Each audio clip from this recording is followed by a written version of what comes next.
The key turned in the lock like any other Tuesday evening. Naomi pushed open the door to the home she had bought 5 years ago, the home where she had built a life with the man she thought would be her partner forever. The living room lights were on, which was strange because Trevor usually worked late on Tuesdays. She could hear voices coming from the kitchen. "Trevor?" she called out, setting down her laptop bag and rolling her small suitcase to the side. She had been in Seattle for 3 days, meeting with potential investors for a project she had been working on for months. She was tired, ready for a shower and maybe some takeout. "In here?" His voice came back, flat and cold in a way she had never heard before. Naomi walked toward the kitchen, already feeling something was wrong. The air felt different. Heavy. When she rounded the corner, she stopped dead in her tracks. Trevor sat at their kitchen table with a woman she had never seen before. The woman was blonde, pretty, wearing an expensive suit that probably cost more than Naomi's entire work wardrobe. She had her hand on Trevor's arm, possessive and comfortable. "Naomi," Trevor said, standing up slowly. He did not smile. He did not look uncomfortable or guilty. He looked determined. "We need to talk." "Who is this?" Naomi asked, looking between them. Her heart was pounding now, her tired brain trying to catch up with what she was seeing. "This is Brittany," Trevor said simply. "Brittany, this is Naomi. My wife." The way he said, "my wife," sounded like he was saying, "my old car," or "my expired gym membership." Something he was about to get rid of. Brittany smiled at her. It was not a kind smile. It was the smile of someone who had already won. "I'm going to be direct because you deserve that much," Trevor continued, and Naomi felt her legs go weak. "I want a divorce. I've wanted one for a while now, but I waited until I was sure about my future. And now I am. Brittany and I are getting married." The words hit Naomi like physical blows. Married. Divorce. Future. Her brain tried to process each word separately because together they made no sense. "What?" was all she could manage to say. "You're a good person, Naomi," Trevor said, and his tone was so patronizing it made her stomach turn. "But let's be honest. You've been holding me back. I'm a sales executive. I network with wealthy people. I need a partner who can match that lifestyle. Someone with connections. Someone who understands the world I'm trying to build. I bought this house," Naomi whispered. "I paid for everything. With your little tech job, I know," Trevor said dismissively. "And that's fine for you. But Brittany's father owns one of the largest tech companies in the Pacific Northwest. Do you understand what that means for me? For my career? Her family has the kind of money and power that can set me up for life." Naomi looked at Brittany, who was still smiling that horrible smile. "You're okay with this?" Naomi asked her. "You're okay with him leaving his wife for money and connections?" "I'm okay with being with someone who knows what he wants," Brittany said smoothly. "Trevor has ambition. He deserves someone who can help him reach his full potential. No offense, but you've been dragging him down to your level for years." "My level?" Naomi repeated, feeling anger start to burn through the shock. "You work in IT or something, right?" Brittany said with a little laugh. "That's fine, but Trevor needs more than fine. He needs exceptional. He needs access to the kind of world my family moves in." Trevor put his hand on Brittany's shoulder. "I've already talked to a lawyer. I'm filing for divorce next week. I think we should split everything 50-50. The house, the cars, the savings. That's fair." "Fair?" Naomi said numbly. "I'll stay with Brittany until we figure out the living arrangements," Trevor continued, like he was discussing a business transaction. "Her father already offered me a position at his company. Executive level. 6 figures, full benefits, stock options. This is the opportunity I've been waiting for, Naomi. And I can't take you with me." "You don't even know me," Naomi said quietly. "After 8 years, you don't know anything about me." "I know enough," Trevor said. "I know you're content with being average. And I'm not. I never have been." Brittany stood up, smoothing down her skirt. "We should go, baby.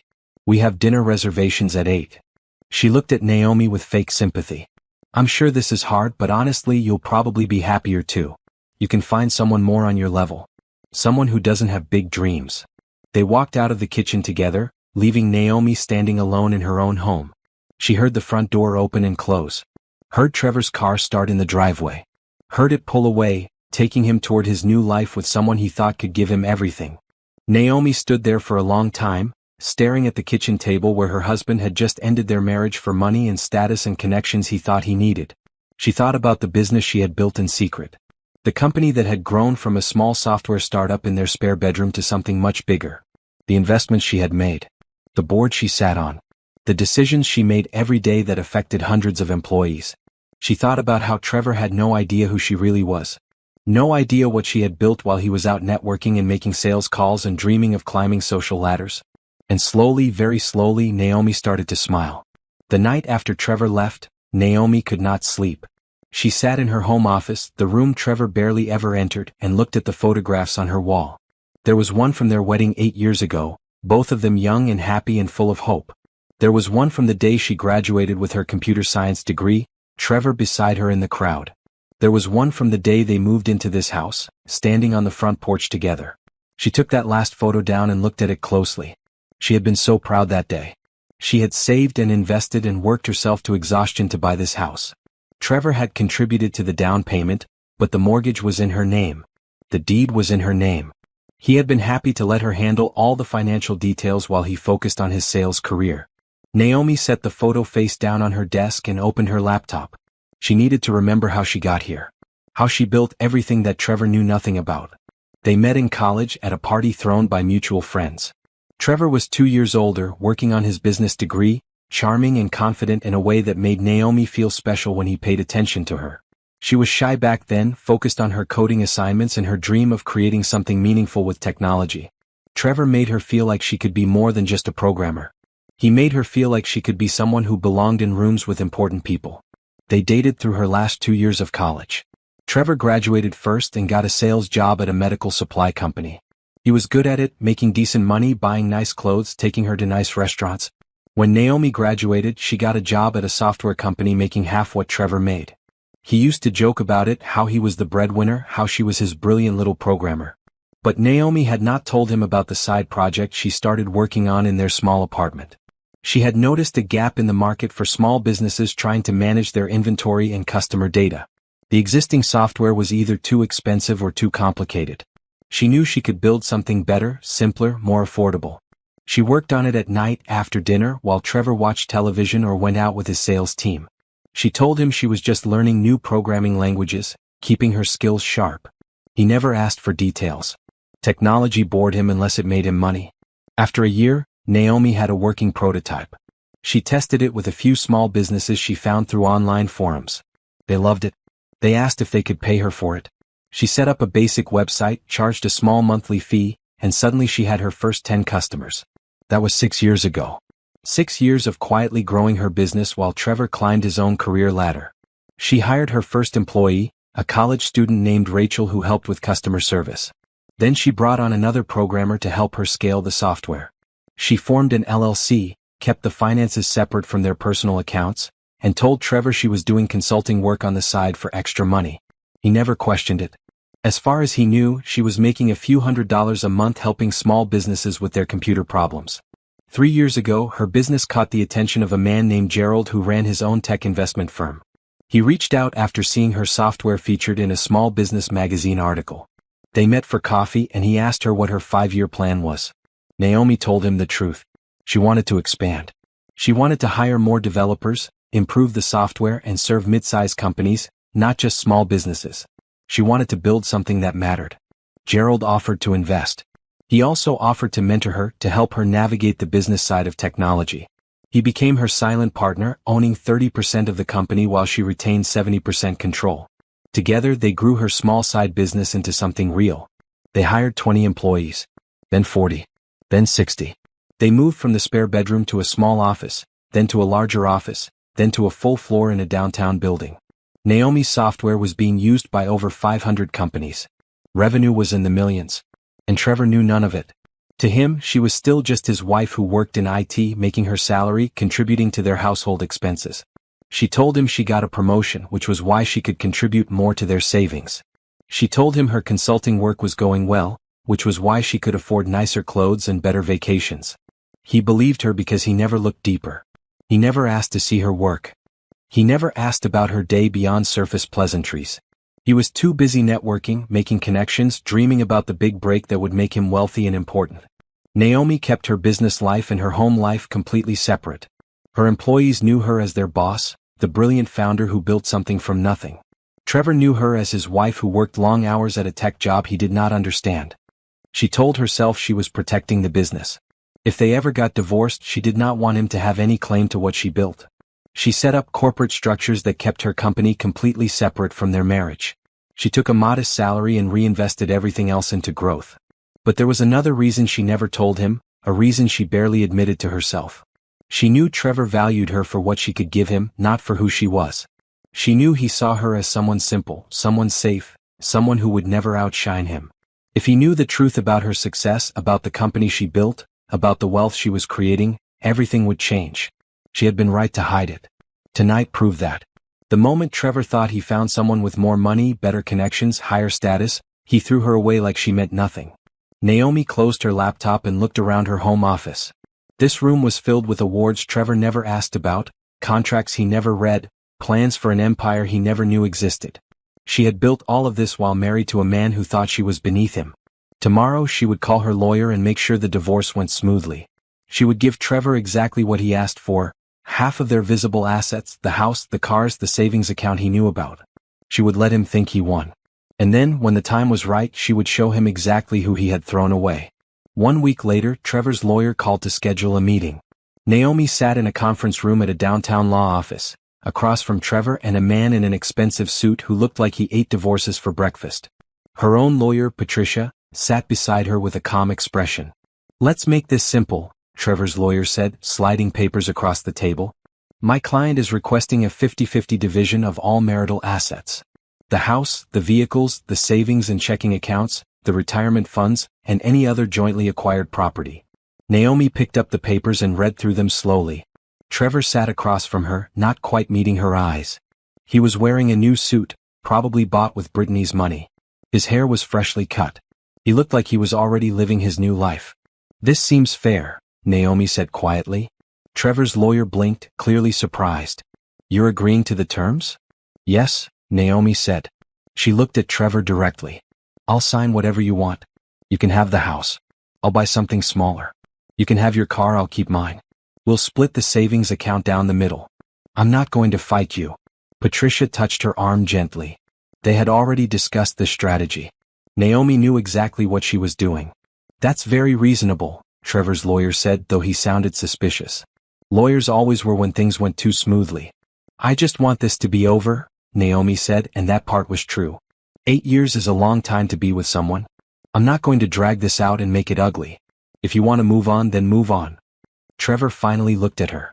"I appreciate that, Naomi. I know this is hard, but you're handling it with class." She almost laughed. Plus, he was telling her she had class while he sat there with his divorce lawyer, days after walking out on their marriage. But she kept her face neutral, professional.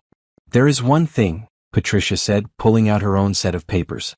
"My client has significant assets that were acquired before the marriage or kept separate during the marriage. We need to ensure those are not part of the settlement." Trevor's lawyer frowned. "What assets?"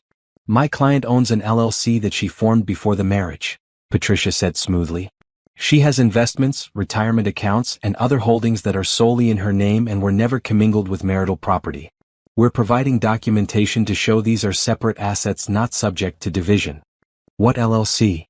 Trevor asked, looking at Naomi with confusion. "It's just a small consulting business," Naomi said, which was technically true. "I formed it years ago for tax purposes. It's not worth much." Patricia slid documents across the table showing the LLC formation, corporate structure, and a financial statement that showed modest assets. The statement was accurate but incomplete.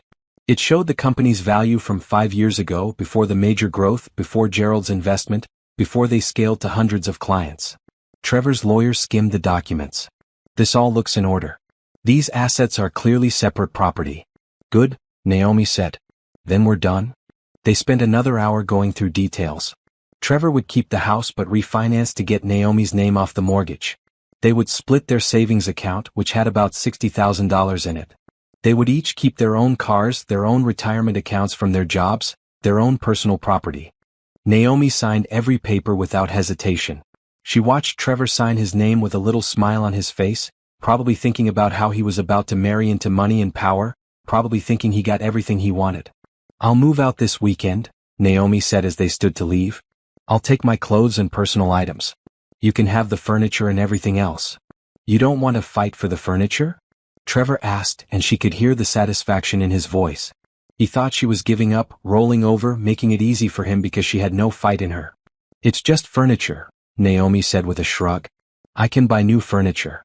As they walked out of the conference room, Trevor stopped her in the hallway. Brittany was waiting for him by the elevators, scrolling through her phone. "I really do hope you find someone good," Trevor said, and he sounded almost sincere. "Someone who makes you happy. You deserve that." Naomi looked at him, this man she had loved for 8 years, this man who thought he knew her. "I'll be fine, Trevor. Don't worry about me. I just don't want you to be alone," he said. "I know you're not great at putting yourself out there. But there's someone out there for everyone, you know? Someone on your level." There it was again. Your level. Like she was some common thing, some ordinary person who should be grateful for whatever scraps of affection came her way. "I'll keep that in mind," Naomi said, and walked toward the elevator where Brittany was waiting. She heard them talking as she pushed the button for the lobby. "That was easier than I thought," Trevor said to Brittany. "See? I told you she wouldn't fight," Brittany replied. "Girls like that never do. They just accept what they're given and move on." The elevator doors closed before Naomi could hear more. She rode down to the lobby with Patricia, neither of them speaking until they were outside on the sidewalk. "That went well," Patricia said with a small smile. "He has no idea what he just walked away from." "Not yet," Naomi agreed. "But he will." She spent the weekend packing. She took her clothes, her books, her laptop, and the contents of her home office. She left everything else. The furniture they bought together, the kitchen supplies, the decorations, the television, all of it. She packed it all into her car and a small moving truck, and by Sunday evening she was standing in an empty apartment she had rented across town. It was smaller than the house. 1 bedroom, 1 bathroom, a living room and kitchen combination. But it was hers, only hers, and when she closed the door behind her, she felt lighter than she had in years. Her phone buzzed with a text from Gerald. "Heard the divorce is moving forward. You okay?" She typed back, "Better than okay. Phase 1 complete." He responded with a thumbs-up emoji and, "Ready for phase 2? Naomi looked around her small, empty apartment. She thought about Trevor in their old house with Brittany, probably celebrating his freedom, probably planning his new life and his new job at what he thought was his father-in-law's company. "Ready?" she typed back. 2 months after signing the divorce papers, Naomi settled into her new life. The apartment that felt empty at first now felt like home. She bought simple furniture from online stores, hung up her favorite photos, and set up her home office in the corner of the living room. Everything was neat, organized, and entirely hers. She threw herself into work with an intensity that surprised even her. Every morning she woke up at 6, made coffee in her small kitchen, and was at her desk by 7. She attended virtual meetings with clients, reviewed code with her development team, and worked with Gerald on their expansion plans. Her company was about to take a major leap forward. They had developed a new version of their software that could handle enterprise-level clients, not just small and mid-sized businesses. Gerald had connections at several Fortune 500 companies who were interested in testing it. "We need to hire more people," Gerald said during one of their weekly strategy meetings. "If we're going to handle enterprise clients, we need dedicated account managers, more customer service staff, and at least 5 more developers." "I know," Naomi said, looking at the spreadsheets on her screen. "We have the money to do it. We're profitable enough to support the growth. We should also think about moving to a bigger office," Gerald continued. "The space we have now is fine for 60 people, but if we're expanding to enterprise level, we need room to grow. And we need to look more established." "What did you have in mind?" Gerald pulled up photos on his screen.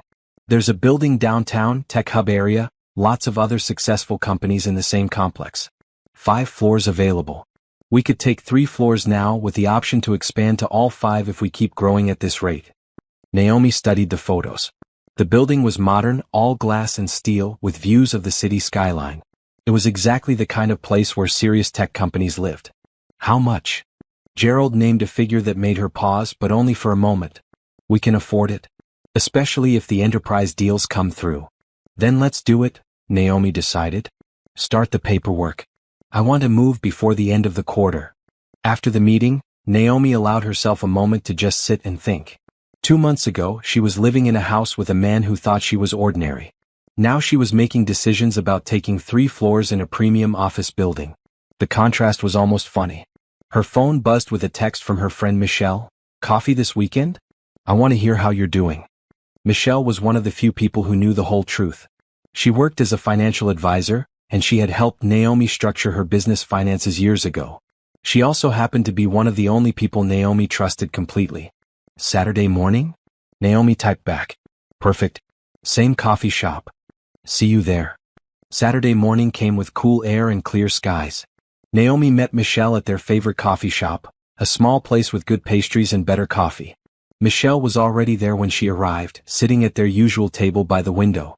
You look good, Michelle said as Naomi sat down. Better than I expected. Better than the sad divorced woman you were expecting? Naomi asked with a slight smile. Maybe, Michelle admitted. I know Trevor leaving was hard. But you seem like you're okay. More than okay, actually. Naomi sipped her coffee. I'm okay. Actually, I'm great. It's strange, but I feel like myself for the first time in years. I didn't realize how much energy I was spending trying to be what Trevor wanted me to be. What did he want you to be? Small, Naomi said simply.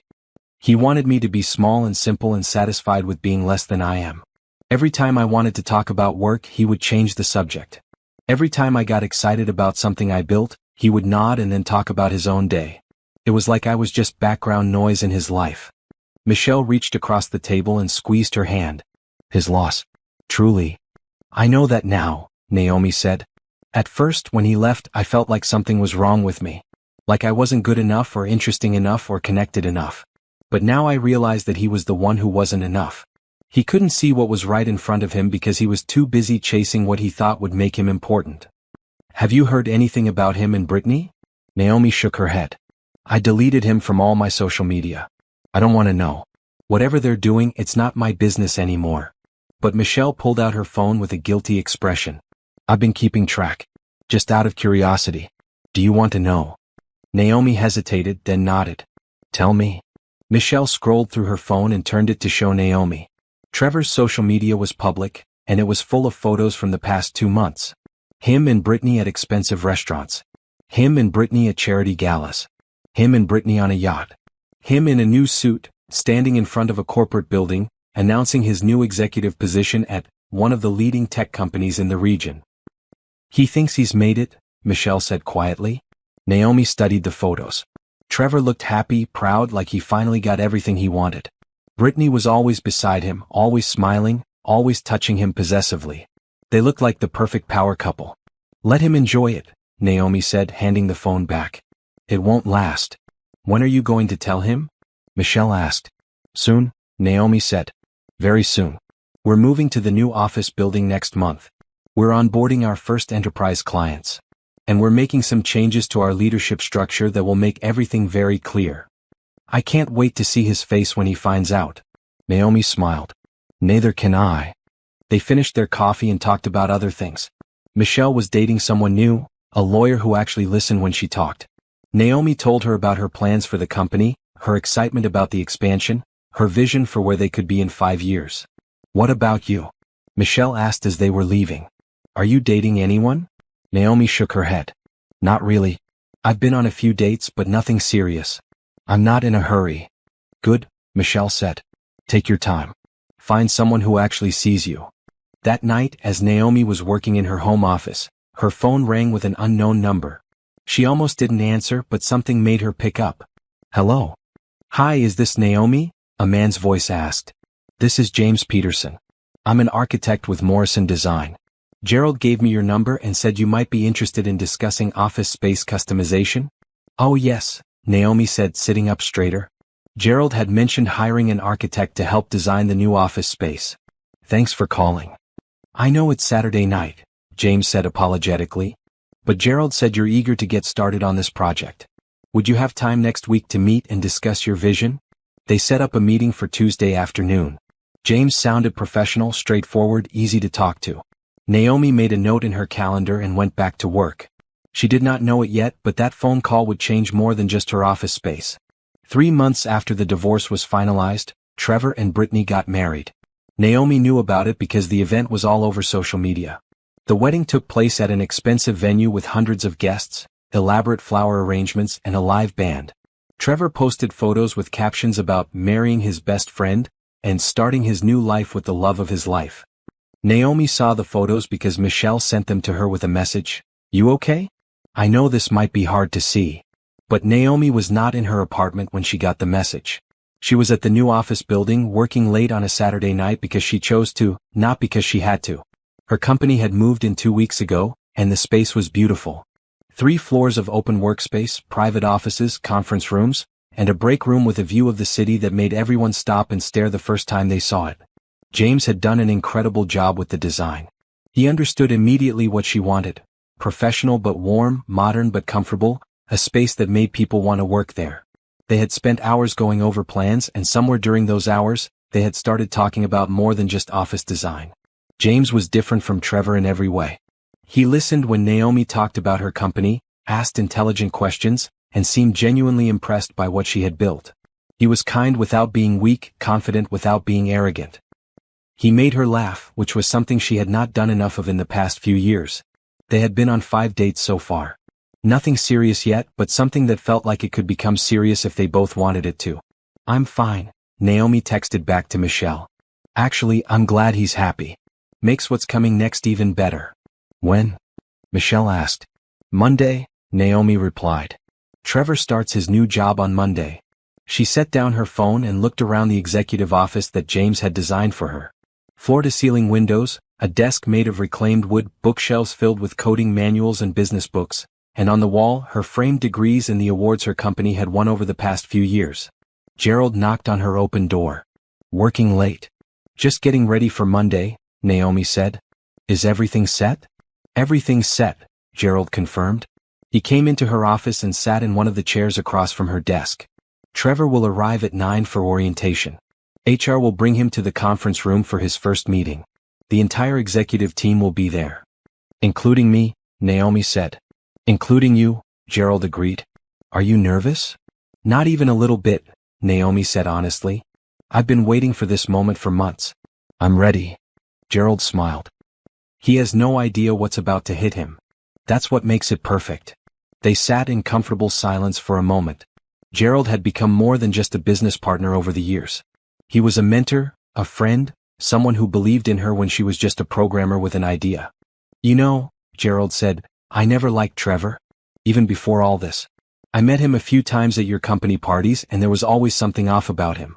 The way he talked about you, like you were some hobby he had instead of his partner." "Why didn't you say anything?" "Because it wasn't my place," Gerald said. "And because I knew you were smart enough to figure it out eventually. I just didn't think it would happen this way." "Me neither," Naomi admitted. "I thought we would grow old together. I thought he loved me. But looking back, I don't think he ever really saw me. He saw what he wanted me to be, and when someone else offered him something better, he left." "His mistake. His very expensive mistake," Naomi said with a slight smile. They talked for a few more minutes about Monday's meeting, about the new clients they were bringing on, about the future of the company.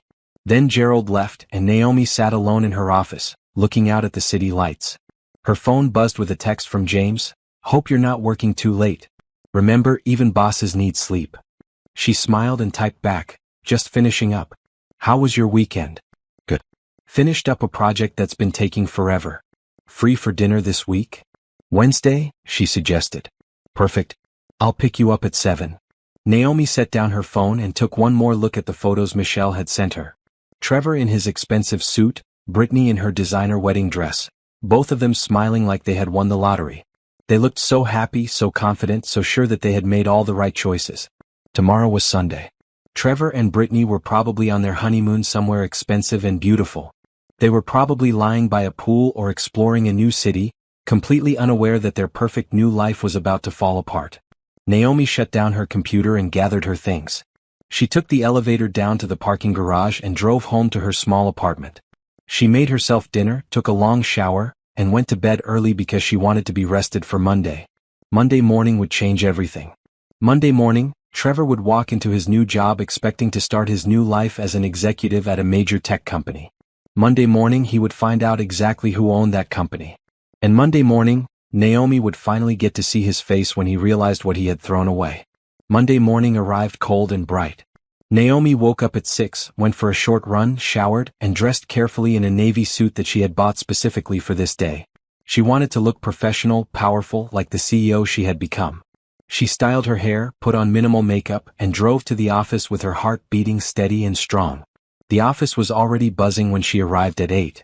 Employees were at their desks, coffee was brewing in the break rooms, and the energy of a new week was filling the air. Several people greeted her as she walked through the second floor toward the elevator. "Morning, boss," called out Rachel, who had been her first employee and was now her head of customer success. "Good morning," Naomi replied with a smile. She took the elevator to the third floor, where the executive offices were located. Gerald was already in the conference room, setting up for the meeting. The room had a long table with chairs on both sides and a screen on the wall for presentations. "Ready?" he asked when she walked in. "Ready," she confirmed. "Trevor should be here in about 30 minutes, Gerald said, checking his watch. "HR will meet him in the lobby, give him his badge and paperwork, and bring him up here for his first meeting." "Who else is joining us?" "The full executive team. Me, you, Rebecca from HR, Thomas from operations, and Denise from finance. We want him to see the entire leadership structure right away." The other executives arrived over the next 15 minutes. They all knew what was about to happen, and there was a sense of anticipation in the air. Nobody particularly liked what Trevor had done to Naomi, and they were all looking forward to this moment. At exactly 9 o'clock, Gerald's phone buzzed with a message from the front desk. "He's here." Naomi sat at the head of the conference table. Gerald sat to her right. The other executives filled in the remaining seats. They could hear voices in the hallway, the HR manager showing Trevor around, explaining office layouts and procedures. The voices got closer. The conference room door opened, and Trevor walked in. He was wearing a new suit, probably bought for his first day. His hair was perfectly styled. He had a confident smile on his face, the smile of a man who thought he had finally made it to where he belonged. The smile disappeared the second he saw Naomi. His face went through several emotions in rapid succession: confusion, disbelief, shock, and then something close to horror. He stopped walking so suddenly that the HR manager almost bumped into him. "What are you doing here?" Trevor asked, staring at Naomi. "I work here," Naomi said calmly. "Please have a seat." "I don't understand," Trevor said. He looked at Gerald. "You're supposed to be Brittany's father. You own this company." "I've never met Brittany," Gerald said. "And I don't own this company. I'm a minority partner and chief operating officer. Naomi owns this company. She's the founder and CEO." Trevor looked back at Naomi, his face pale. "That's impossible. You worked in IT. You had a regular job." "I had my own company," Naomi corrected. "The one I built from nothing while you were focused on climbing other people's ladders. The LLC you saw paperwork for during our divorce? This is it. You just never asked questions about how big it was." "But you were just a programmer," Trevor said weakly. "You worked from home on your laptop." "I was building a software company," Naomi said. "From our apartment, then from a small office, then from a bigger office, and now from here. 3 floors in this building. 90 employees. Annual revenue in the 8 figures. And 100% owned by me." Trevor slowly sat down in one of the empty chairs, his face still pale. "Brittany said her father owned a major tech company. She said he was offering me an executive position." "I offered you a position," Gerald said. "Through our HR department. Standard procedure for all new hires. But I'm not Brittany's father. I don't even know who her father is." "He's our chief operating officer," Rebecca from HR added. "But that's not the same as being the owner or CEO. I'm not sure where the confusion came from." Trevor's hands were shaking slightly on the table. "She told me. She said her father owned this company. She said he wanted to bring me on as an executive." "The position we offered you was in sales," Rebecca continued. "A standard sales position with standard compensation. Not executive level. We do need experienced salespeople as we expand to enterprise clients, and your resume was good. That's why we made the offer." "But she said," Trevor repeated, and he sounded lost now. "She said I would be making 6 figures. Stock options. Executive benefits. Sales positions can make 6 figures if you're good at it," Gerald said. "With commission and bonuses. But it's not executive level. That's a misunderstanding." Naomi watched Trevor's face as reality crashed down on him. She could see him putting the pieces together. Brittany had lied. Her father was not the owner of this company. The executive position was not real. The future Trevor thought he was marrying into did not exist. "We're going to cancel the job offer," Naomi said quietly. "It's not appropriate for you to work here, given our history. I'm sorry you were misled about what this position entailed." "You're firing me?" Trevor asked, looking up at her. "Before I even started?" I'm withdrawing an offer that was made under false pretenses, Naomi corrected. If you had been honest about your connection to me during the hiring process, we never would have extended the offer in the first place. Connection. Trevor repeated. We're divorced. That's not a connection. You're my ex-husband, Naomi said. That's a connection. And it's a conflict of interest. I can't have you working for my company. Trevor stood up suddenly, his chair scraping against the floor. This is because I left you. You're doing this out of revenge. I'm doing this because it's inappropriate, Naomi said, her voice still calm. If you had known who owned this company, would you have accepted the job? Trevor opened his mouth, then closed it. They both knew the answer. If he had known Naomi owned this company, he never would have taken the job. He left her because he thought Brittany's connections would give him a better future. The whole point was to marry into money and power. How long have you owned this company? Trevor asked quietly. I founded it 8 years ago, Naomi said. Right after we got married. I built it while we were together. 8 years, Trevor repeated. You've been running a multi-million-dollar company for 8 years and you never told me? You never asked, Naomi said simply. You knew I had an LLC. You knew I did consulting work. You just never cared enough to ask for details. You assumed I was small and ordinary, so that's what you saw. Trevor looked around the conference room at the executives sitting at the table, at the view of the city through the windows, at everything that represented the company Naomi had built. How much is this company worth? That's confidential, Gerald said. How much? Trevor demanded, his voice rising. Naomi looked at him steadily. More than you would have gotten in a divorce if you had known about it. Much more. The color drained from Trevor's face completely.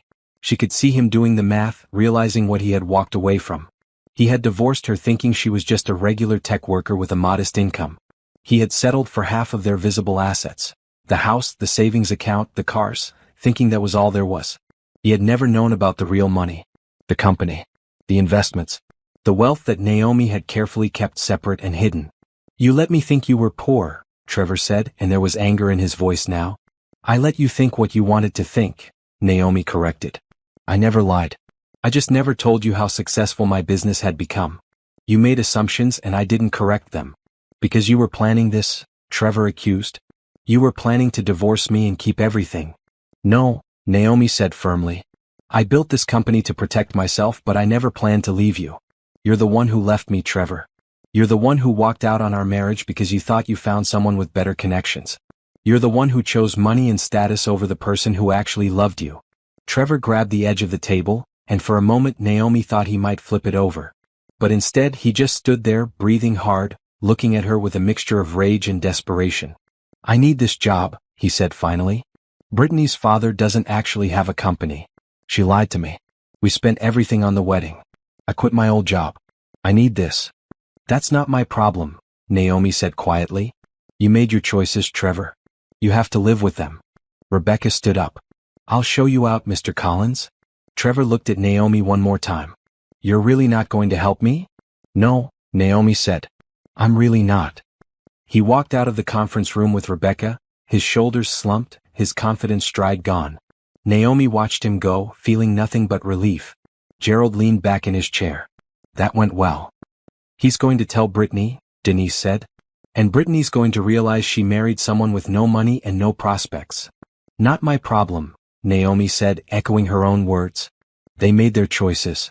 She stood up and looked at her executive team. Thank you all for being here. I know this was personal, but I appreciate your support. You deserved this moment, Thomas said. After what he did to you. Naomi smiled. Maybe. But honestly, this company isn't about him. It was never about him. This is about what I built, what we all built together. He was just a reminder that I don't need anyone who doesn't see my value. The meeting ended and everyone went back to their offices. Naomi sat alone in the conference room for a few minutes, looking out at the city. Her phone buzzed with a text from James. How did it go? She typed back, perfect. Absolutely perfect. Want to talk about it over dinner tonight instead of Wednesday? Yes, Naomi replied. Definitely yes. She put her phone away and went back to work. There were clients to call, projects to manage, and a company to run. Trevor was already fading into her past, a lesson learned, a chapter closed. And for the first time in a long time, Naomi felt completely at peace. Trevor sat in his car in the parking garage for 20 minutes, unable to move. His hands were still shaking. His mind kept replaying the scene in the conference room. Naomi at the head of the table, Gerald beside her, the entire executive team looking at him like he was something small and insignificant. She owned a company. A real company. A successful company. And he had never known. Finally, he started the car and drove back to the house. His house now, the one Naomi had given him in the divorce. When he pulled into the driveway, Brittany's car was there. She was supposed to be at work, but maybe she had taken the day off after their honeymoon. He walked into the house and found her in the living room, still in her pajamas, watching television. "Hey baby," she said with a smile. "How was your first day at work?" Trevor stood in the doorway looking at her. "Your father doesn't own that company." The smile disappeared from Brittany's face. "What?" "The company where I was supposed to start working today," Trevor said slowly. "Your father doesn't own it. He's not the CEO. He's not even a major partner." Brittany stood up. "What are you talking about? Of course he does." "No," Trevor said. "He doesn't. Naomi owns it. My ex-wife. She's the founder and CEO. Your father is the chief operating officer, which is not the same thing. Why did you lie to me?" Brittany's face went pale. "I didn't lie. You told me your father owned one of the largest tech companies in the region," Trevor interrupted. "You told me he was going to give me an executive position. You told me you came from money and connections. Was any of that true?" "My father has an important position," Brittany said defensively. "He's the COO. That's executive level. But he doesn't own the company," Trevor pressed. "And the job he helped arrange for me wasn't an executive position. It was a regular sales job. And now I don't even have that because they withdrew the offer." "They can't do that," Brittany said, but she sounded uncertain now. "They just did," Trevor said. "Because I failed to disclose that I was married to the CEO. Which I didn't know I was because you lied to me about who owned the company." Brittany wrapped her arms around herself. "I didn't think it mattered. My father works there. That's still a good connection." "It matters because I left my wife thinking I was marrying into money and power," Trevor said, his voice rising. "I divorced Naomi because you told me your family could give me the future I deserved. But it turns out Naomi had that future all along and I threw it away for nothing." "For nothing?" Brittany repeated, her voice sharp now. "Is that what I am to you? Nothing?" "You lied to me," Trevor said. "About everything. Your father's position, the job, the connections. What else did you lie about?" "I stretched the truth a little," Brittany admitted. "But lots of people do that. I wanted you to see me as someone important. Someone worth your time." "By making me leave my wife?" Trevor asked. "By making me think I was trading up when I was actually throwing away something real?" "Something real." Brittany laughed bitterly. "You didn't love Naomi. You told me yourself she was boring. You said she had no ambition, no social skills, no idea how to network or be the kind of partner you needed. Because I didn't know who she really was," Trevor said quietly. "I thought she was just a programmer with a regular job. But she built a company worth millions. While we were married. While I was complaining about her being boring and ordinary. She was building an empire and I never even noticed." Brittany sat down on the couch, her face hard. "So what now? You want to go crawling back to her? Good luck with that. I'm sure she'll be thrilled to take back the man who left her for another woman." "I don't know what I want," Trevor said. "I just know that I quit my job, spent all my savings on our wedding, and now I'm unemployed with no prospects." "Get another job," Brittany said coldly. "You're a salesman. That's what you do." "At the salary level I was at before?" Trevor asked. "Sure. I can find another sales job. But it won't be executive level. It won't be 6 figures. It'll be starting over from scratch. And I'll be doing it while living in a house I can barely afford and married to someone who lied to me about everything." Brittany stood up, her face flushed with anger. "Don't put this all on me. You wanted to marry me because you thought I could make you important. You used me just as much as you're accusing me of using you." She was right and Trevor knew it. He had pursued Brittany because she represented what he wanted. Wealth, status, connections to powerful people. He had convinced himself that he loved her, but really he had loved what he thought she could give him. "Where are you going?" Trevor asked as Brittany grabbed her purse and keys. "Out," she said. "I need to think." She slammed the door behind her, and Trevor heard her car start and pull out of the driveway. He stood alone in the living room of the house Naomi had bought, surrounded by the furniture she had left behind, and felt the weight of his mistakes crushing down on him. He pulled out his phone and found Naomi's number. He typed out a message. "I'm sorry. I was wrong about everything. Can we talk?" He stared at the message for a long time before hitting send. Then he waited. And waited. Hours passed. Evening came. Brittany didn't come home. And Naomi never responded. Finally, late that night, Trevor got a response. But it wasn't from Naomi. It was from a number he didn't recognize. This is Naomi's assistant. Ms. Williams has asked me to inform you that she has no interest in communicating with you. Please do not contact her again.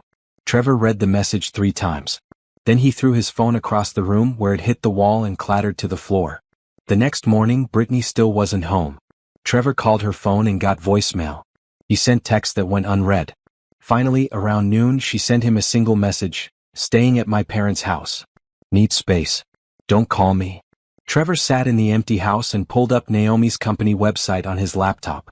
There she was on the About Us page, listed as founder and CEO. Her photo showed her looking professional and confident, nothing like the quiet woman he thought he knew. The company bio described how she had built the business from nothing, how it now served over 600 clients, how it had won multiple awards for innovation and growth. He clicked through to news articles about the company.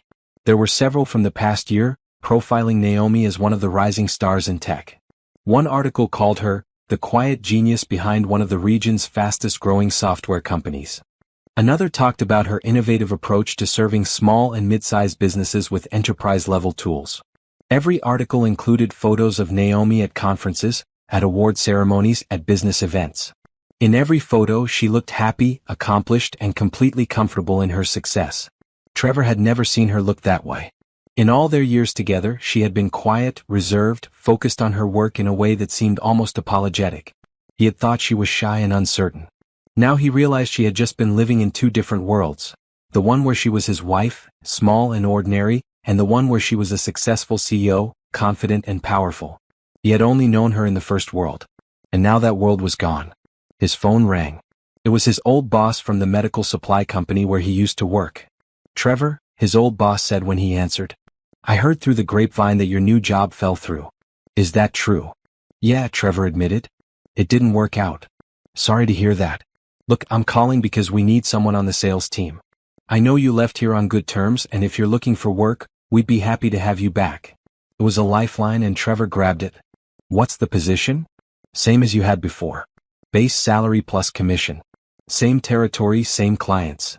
It was the job he left 6 months ago when he thought he was moving on to bigger and better things. Taking it back felt like admitting defeat. But he had bills to pay and no other options. I'll take it, Trevor said. When can I start? Next Monday work for you? Perfect. When he hung up, Trevor looked around the empty house. He had this house, a job that would barely cover the mortgage, and a wife who wasn't speaking to him. This was his new life. This was what he had traded Naomi for. He thought about the 8 years they spent together. The late nights when she would work on her laptop while he watched TV. The times she tried to tell him about her projects and he half listened. The way she would light up when she solved a problem, and how he never asked what problem she was solving. She had been building something incredible, and he had been too busy dreaming about climbing other people's ladders to notice. Now she was at the top of her own ladder and he was back at the bottom of someone else's. His phone buzzed with another message from Brittany. I think we should take a break. This marriage was a mistake. I'm staying with my parents until I figure things out. Trevor read the message and felt nothing. No surprise, no sadness, just a hollow sense of inevitability. Of course their marriage was falling apart. It was built on lies and ambition instead of anything real. He typed back, okay. That was all he could manage. Just okay. Because nothing about this was okay, and there was no one to blame but himself. 2 weeks after Trevor's disastrous first day at Naomi's company, Brittany moved out. She came to the house while Trevor was at work, packed her things, and left her wedding ring on the kitchen counter with a note that said, I can't do this anymore. My lawyer will contact you about the annulment. Trevor came home to find half the closet empty and the ring glinting under the kitchen light. He picked it up, turned it over in his fingers and set it back down. They had been married for less than 3 months. The ring had cost him $5,000 that he didn't have anymore. He called Brittany's phone. She didn't answer. He sent texts asking her to at least talk to him. The texts went unread. Finally, he got a message from her lawyer. Ms. Brittany Foster has retained legal representation regarding the annulment of her marriage. Please direct all communication through this office. Trevor looked up annulment laws on his phone. Turns out, fraud was grounds for annulment in their state. If Brittany could prove she married him based on false pretenses, she could end the marriage like it never existed. And given that her lies about her father's company were what brought them together in the first place, she probably could prove that. He should have been angry. He should have fought back. But he was too tired. He signed the paperwork when it arrived and sent it back. Within 6 weeks, his marriage was legally void like it had never happened. Work at his old company was exactly as he remembered it. Long days making sales calls, trying to convince doctors' offices to buy medical supplies, competing with a dozen other salespeople for the same accounts. His boss was understanding but distant. His coworkers were polite but clearly uncomfortable. Everyone knew he had left for something better and come crawling back. Everyone knew his marriage had fallen apart. Trevor went through the motions. He made his calls, filed his reports, attended his meetings. He hit his numbers because he was good at sales, even when his personal life was a disaster. But the confidence was gone. The ambition that used to drive him felt empty now. He started seeing news about Naomi's company everywhere. They were growing fast, signing major clients, getting featured in business magazines. One article announced they were preparing to go public within the next year. Another article estimated the company's value in the hundreds of millions. Trevor did the math in his head one night, sitting alone in his house with a beer. If he had stayed married to Naomi, if he had known about her success, if he had supported her instead of dismissing her, he would have been part of that. Not legally, since she had kept the company separate, but they would have been partners. He would have shared in her success in ways that mattered. Instead, he had a job that paid $50,000 a year, a house he could barely afford, and nothing else. He tried to reach out to Naomi one more time, sending an email to her company address. I know you don't want to hear from me, but I need you to know I'm sorry. I was wrong about everything. I didn't see what was right in front of me and I lost the best thing in my life. I don't expect you to forgive me. I just wanted you to know. He got an automated response. This email address does not accept external messages. Please contact our customer service team if you need assistance. She had blocked him. Completely and professionally. Trevor heard through mutual friends that Naomi was dating someone. An architect. Someone successful and kind who treated her well. The friends who told him this were careful not to sound too happy about it, but he could tell they were. They had liked Naomi. They thought Trevor was an idiot for leaving her. They were right. One Saturday afternoon, Trevor drove past the building where Naomi's company was located. He parked across the street and just looked at it for a while. 3 floors of a modern office building, full of people working for the company Naomi had built. He could see through the windows on the ground floor. People at desks, moving through hallways, living their professional lives in a space she created. He wondered if she was in there working on a weekend like she used to do at home. He wondered if she ever thought about him, or if he had completely faded from her mind. His phone rang, interrupting his thoughts. It was his mother. Trevor, honey, she said when he answered. I just wanted to check on you. Your father and I are worried. I'm fine, Mom, he said automatically. You're not fine, she said gently. You're divorced, your second marriage ended, and from what you've told us you're struggling financially. That's not fine. Trevor closed his eyes. I made mistakes. I know, his mother said. And I'm not calling to judge you. I'm calling because I love you and I want you to be okay. Can you come to dinner this weekend? Please? Yeah, Trevor said. Yeah, I can do that. He went to his parents' house on Sunday. They lived in a modest home in the suburbs, the same house Trevor grew up in. His mother made his favorite meal, and they all sat around the dinner table like they had when he was a kid. Tell us what happened, his father said. The real story. So Trevor told them. He told them about meeting Brittany, about believing she came from money and power, about leaving Naomi because he thought he was trading up to a better life. He told them about walking into that conference room and seeing Naomi at the head of the table, realizing she had built an empire while he was chasing dreams of climbing someone else's ladder. His mother listened without interrupting. His father's face got more disappointed with every word. You left your wife because you thought someone else had more money? His father said finally. That's what you're telling us? Yes, Trevor admitted. That's what I'm telling you. Did you love Naomi? His mother asked quietly. Trevor thought about that question. I thought I did. But looking back, I don't think I ever really knew her. I never asked about her work. I never paid attention to what she was building. I just saw her as someone safe and stable who would support my career while I chased success. And now, his father asked. Now she's more successful than I'll ever be, Trevor said.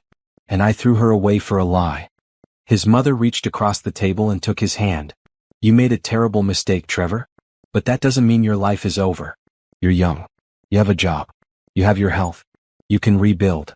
I don't know how to rebuild from this, Trevor admitted. Everything I thought I knew about myself was wrong.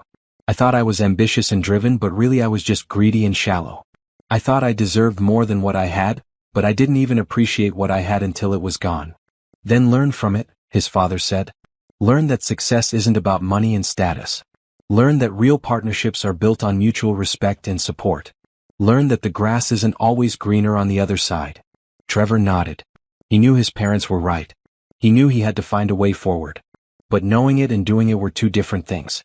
He drove home that night thinking about Naomi. About the way she used to smile when she solved a problem on her laptop. About the way she would get excited about new ideas and try to share them with him. About all the times he dismissed her or changed the subject because he thought his work was more important.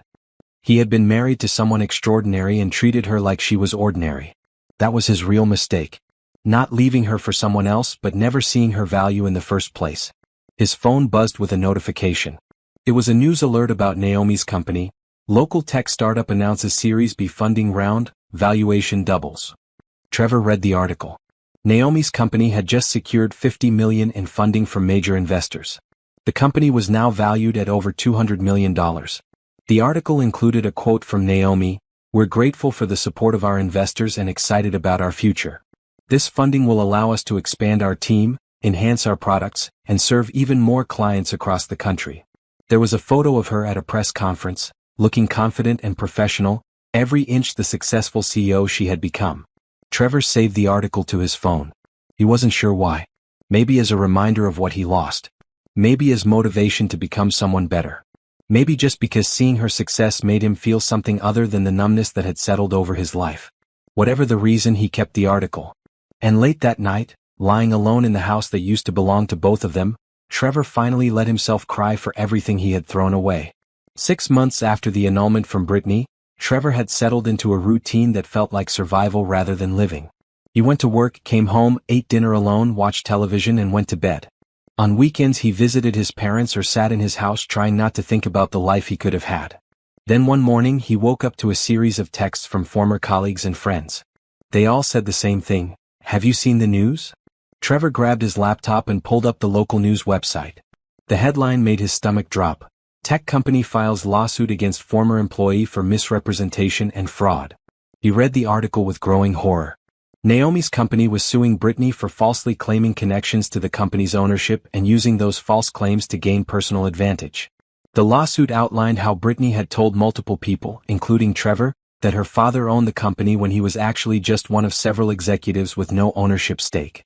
The company was claiming that Brittany's actions had damaged their reputation and created confusion in the business community. They were seeking damages and a public retraction of her false claims. The article included a statement from the company's legal team: "We take fraud and misrepresentation seriously. No employee or employee family member has the right to falsely claim ownership or authority they do not possess. We are pursuing this legal action to protect our company's integrity and ensure that accurate information is available to the public." Trevor called Brittany's old number without thinking. It went straight to voicemail. He tried her parents' number. They didn't answer. Over the next few days, more details came out. Apparently, Brittany had been using her father's position at the company to inflate her own importance in social circles. She had told several people that her family owned a major tech company, and had used that claim to get into exclusive events, join expensive clubs, and generally pretend to be wealthier and more important than she was. Someone had reported her to Naomi's company after seeing one of Brittany's social media posts claiming her father was the CEO. The company investigated and found a pattern of lies that went back over a year. Gerald, Naomi's business partner, gave an interview to a business magazine. "We discovered that family members of one of our executives had been misrepresenting their connection to our company. This is not just unethical, it's potentially illegal. We have a responsibility to our employees, our clients, and our investors to correct false information and hold people accountable." Trevor wondered if Naomi was behind the lawsuit or if it was a corporate decision made by lawyers and executives. He wondered if she even thought about him anymore, or if he was just a footnote in her past, barely worth remembering. The lawsuit made local news for weeks. Brittany's father, the actual COO, resigned from his position at Naomi's company. A statement from the company thanked him for his service but acknowledged that recent events have made it difficult for him to continue in his role. Reading between the lines, Trevor figured they had pressured him to leave rather than firing him outright. Brittany herself disappeared from social media entirely. Her accounts went private or were deleted.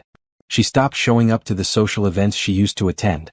Someone told Trevor they heard she moved to another state to live with relatives. Trevor felt bad for her in a distant way. She had lied and manipulated people, but so had he in his own way. He had married her for her supposed connections and money. He had used her just as much as she had used him. But mostly he felt tired.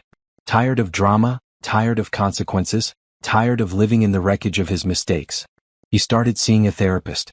His insurance from work covered it, and he figured he needed help processing everything that had happened. The therapist, a woman in her 50s named Dr. Martinez, listened to his story without judgment. "You're carrying a lot of regret," she said during one of their sessions. "Yes," Trevor agreed. "I regret everything. Leaving Naomi, marrying Brittany, not seeing what was in front of me for 8 years. Regret is useful if it teaches you something," Dr. Martinez said. "But it's destructive if it becomes the only thing you feel. What have you learned from all of this?" Trevor thought about that. "I learned that I valued the wrong things. I thought success meant money and status and connections. I thought I deserved more than what I had without appreciating what I had in the first place. What do you value now?" "Honestly, I don't know," Trevor admitted. "I'm still trying to figure that out." "That's okay," Dr. Martinez said. "You're rebuilding. That takes time." Rebuilding. Trevor liked that word. It implied that something new could be built, even after everything fell apart. He started making small changes. He joined a gym and started working out in the mornings before work. He reconnected with old friends he had lost touch with during his marriage to Brittany. He volunteered at a community center on weekends, helping low-income families with financial planning. The work at the community center surprised him. He was good at it. He could take his sales skills, understanding people, finding solutions, making things work, and use them to actually help people instead of just making money. One of the people he helped was a single mother named Angela who was trying to start a small business selling homemade skincare products. She had the products, the passion, and the drive, but she had no idea how to handle the business side. Trevor worked with her for months, helping her set up an LLC, create a business plan, and develop a marketing strategy. When her business finally launched and started making sales, Angela hugged him with tears in her eyes. "Thank you," she said. "You believed in me when I didn't believe in myself."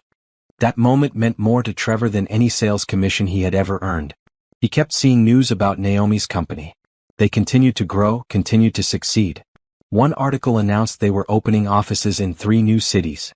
Another article profiled Naomi as one of the top women in tech under 40. There was a photo of Naomi and James at a charity gala, both of them dressed formally and smiling at each other. The caption identified James as a successful architect and Naomi's partner. They looked happy together. They looked like equals. Trevor studied the photo for a long time. He could see in that picture everything he had failed to give Naomi: respect, partnership, genuine affection. James looked at her like she was the most interesting person in the room. Trevor had never looked at her that way. He closed the article and went back to his work helping Angela with her business plan. This was his life now. Not glamorous, not wealthy, not the success story he used to dream about. But real and honest and maybe starting to mean something. Dr. Martinez asked him in a later session if he had forgiven himself. "No," Trevor said. "I don't know if I can." "Why not?"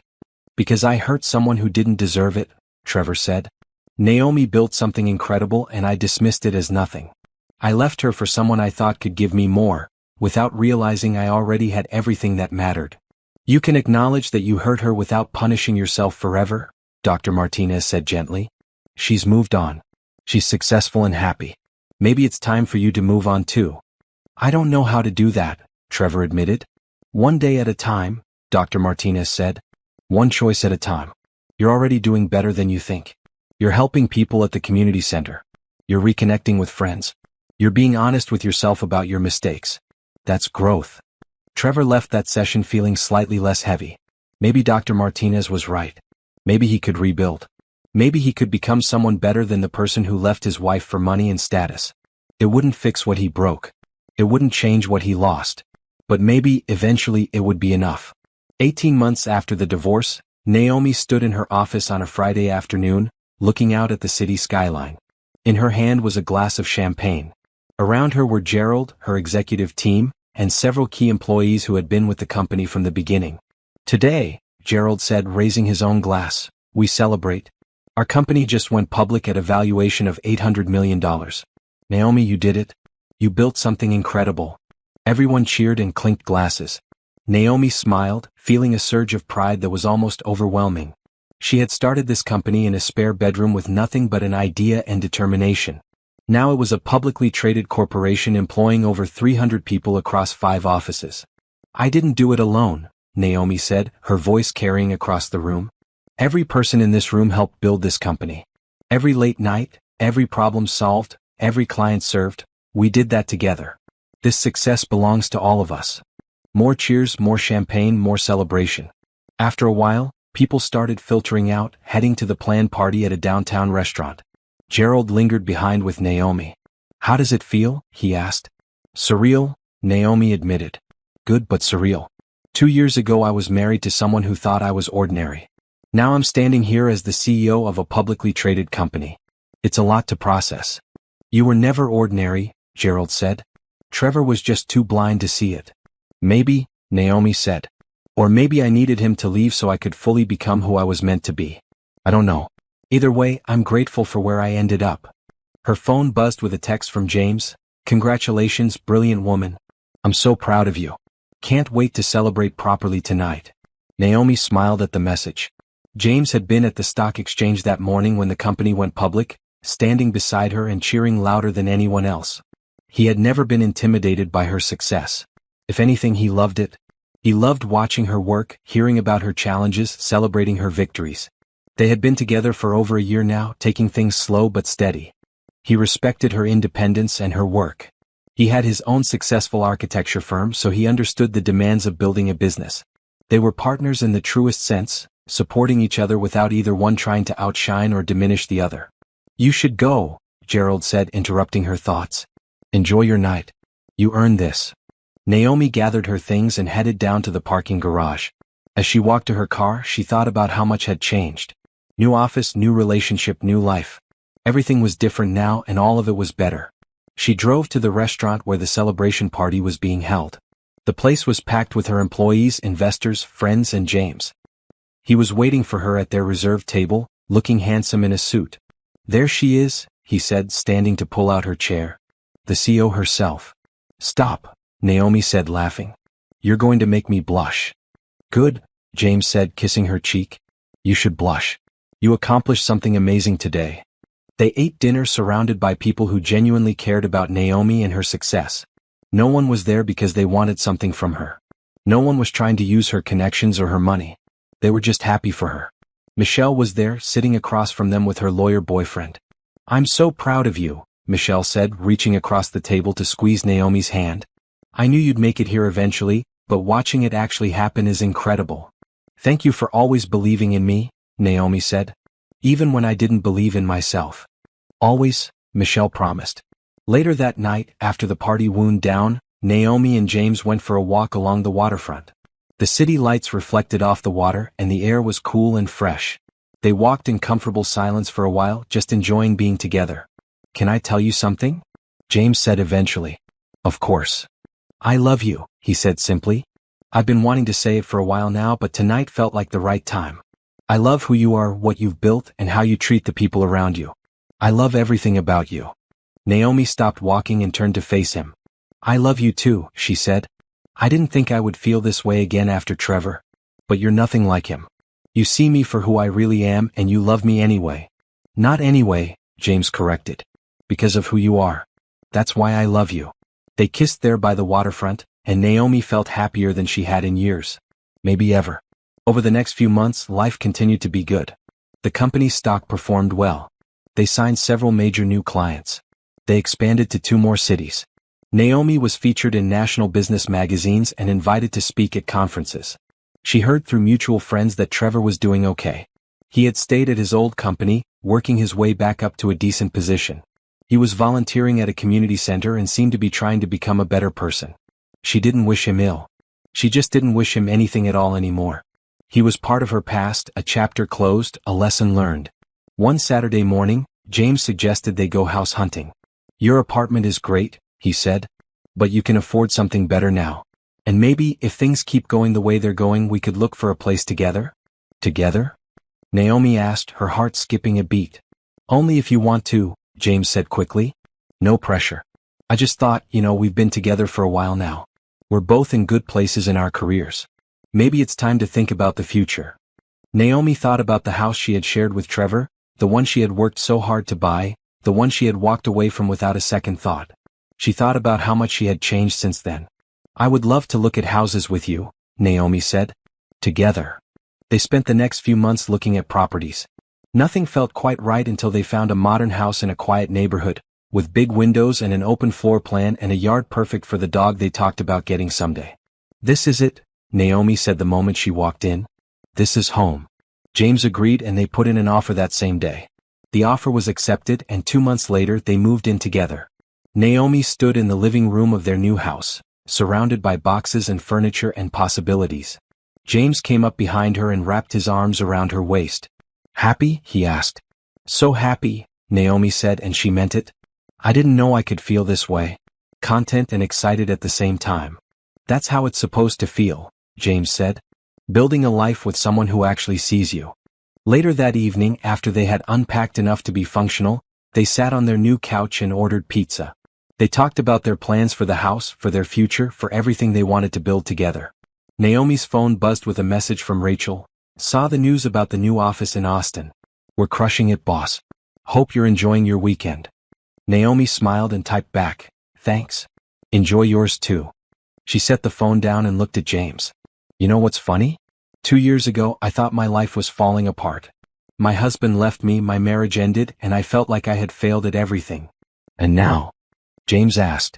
Now I realized that my life was actually just beginning, Naomi said.